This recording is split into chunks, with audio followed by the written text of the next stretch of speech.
Hello everyone, I'm wishing you a happy new year and welcome to Inclusion International's first ever news show called Inclusion News. Each month we will share with you some of the big headlines from our network.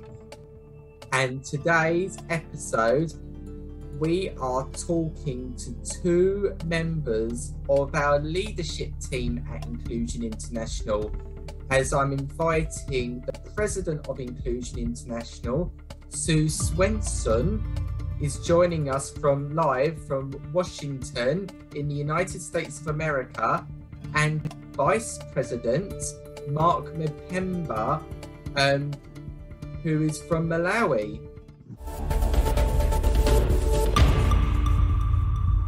Hello, Mark. Hello, Sue. How are you today? Hello. I'm just grabbing some coffee. Okay, I'm just going to ask you some questions about the launch of our exciting news round. My first question to you is your role at Inclusion International?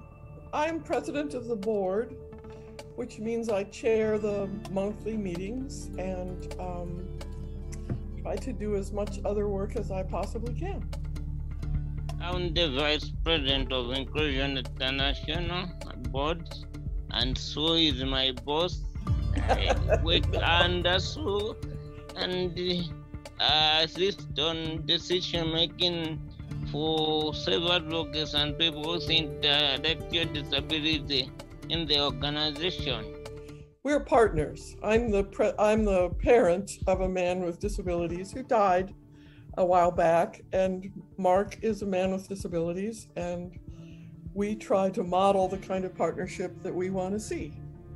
Yes, true.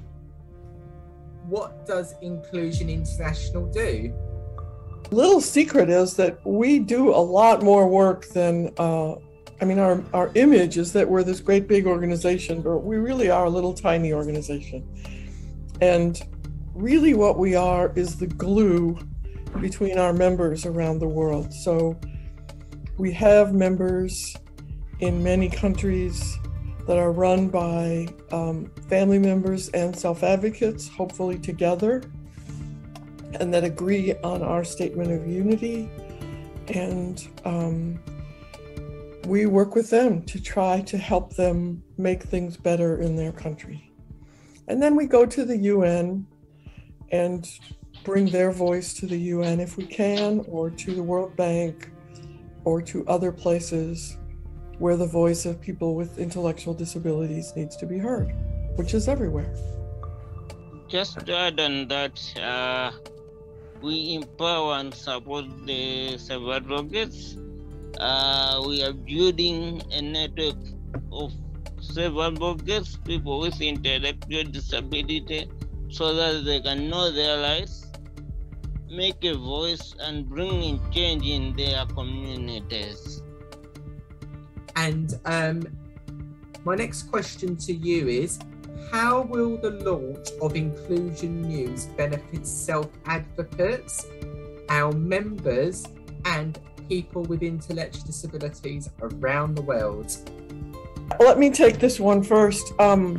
I think that the idea of putting our news online is really smart, because I think self-advocates and parents are busy, or they might have trouble reading, or they might have trouble getting translations, and being able to see the news online gives them better access to the ideas that are behind it.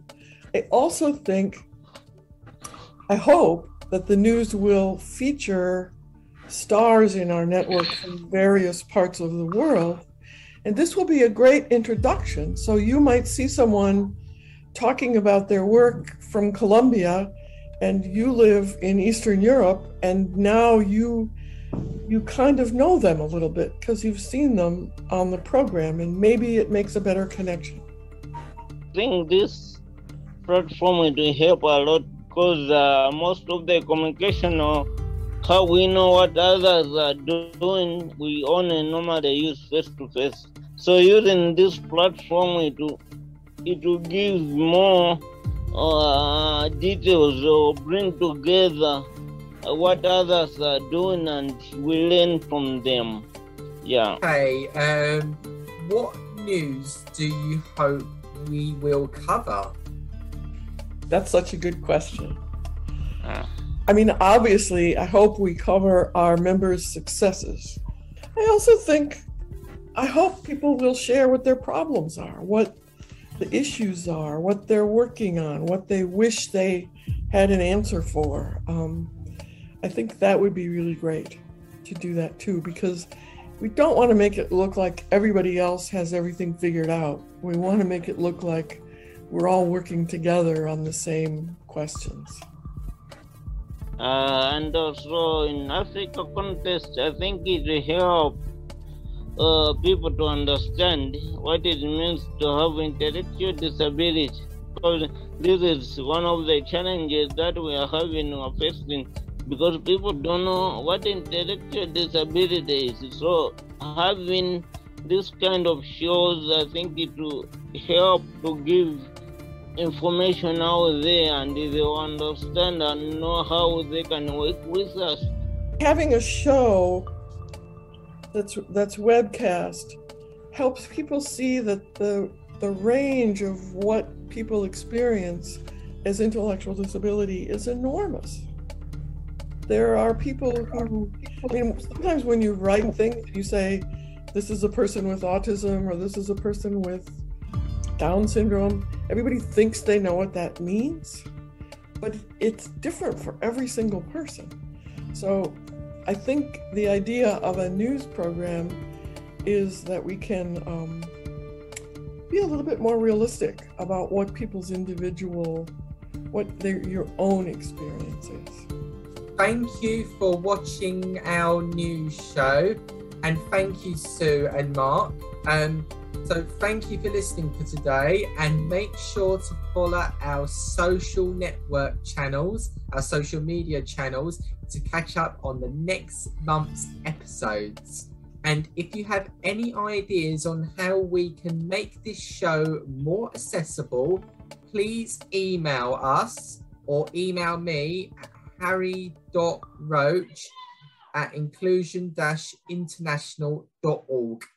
Thank you so much, and I wish you a really, really good day, and I will look forward to our next news show with some headlines for you. Thank you so much. Bye.